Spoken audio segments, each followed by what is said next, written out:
Hello everyone, তোমরা সবাই কেমন আছো? আশা করি তোমরা সবাই খুব ভালো আছো। তো আজকে দুপুরের মেনু উচ্ছে ভাজা আর মাছের ঝাল দেওয়া হবে আর চিংড়ি মাছের মালাইকারি। তো চিংড়ি মাছের মালাইকারিটা আমি কীভাবে রান্না করছি, তো চিংড়ি মাছের মালাইকারি করার জন্য প্রথমে চিংড়িগুলোকে গরম জলে একটু ভিজিয়ে রেখেছিলাম।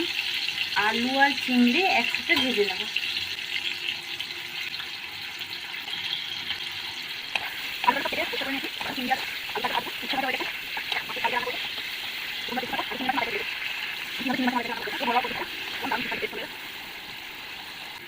আদা রসুন পেঁয়াজ সব বেটে নিয়েছি। আমি একটা নারকেল ভালো করে ছাড়িয়ে, যে নারকেলের খোসা ছাড়িয়ে, মানে নারকেলটা যে বের করেছি তার যে কালো খোসাটা ওটা ছাড়িয়ে তারপর বেটেছি। হলুদ দিয়ে দেবো, একটু লবণ, ওটাকে ভালো করে ভাজবো। আমি এইটাতে নারকেলের দুধটা ছেঁকে নেব।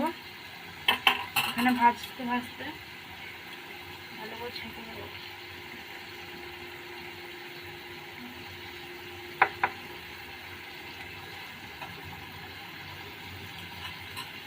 অল্প অল্প করে দিয়ে ভালো করে চিপে চিপে বের করবো ঝোলটাকে।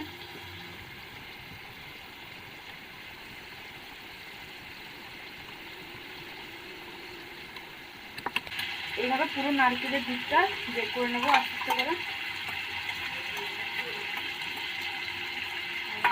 এটাকে আবার জল দিয়ে ভালো করে মাখিয়ে আবার দুধ বের করবো।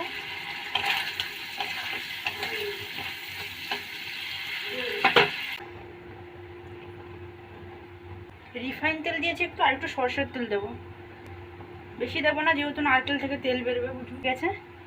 এবার আগের থেকে বেটে রাখা পেঁয়াজ আদা রসুন পেস্টটা দিয়ে দিব এর উপর।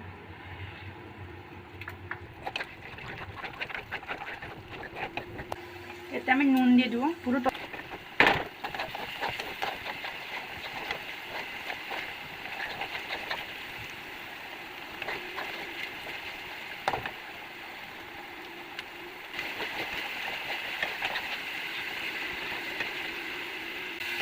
ভালো করে মশলাটাকে কষিয়ে নেব। এতে আমি 1 চামচ হলুদ দিয়ে দেবো এবং 1 চামচ লঙ্কা দিয়ে ভালো করে কষাবো। তারপরে তো জল দিয়ে একটু নেড়ে নেব।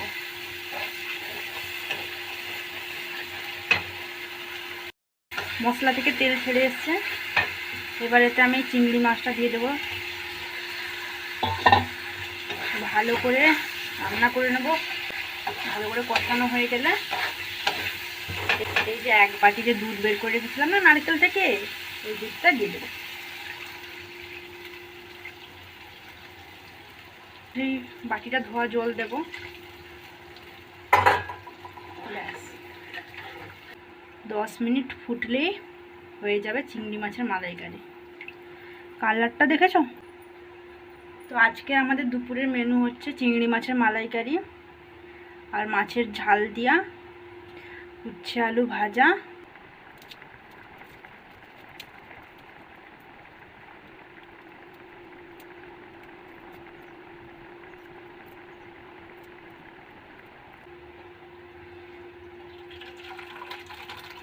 মালাইকারি হয়ে গেছে।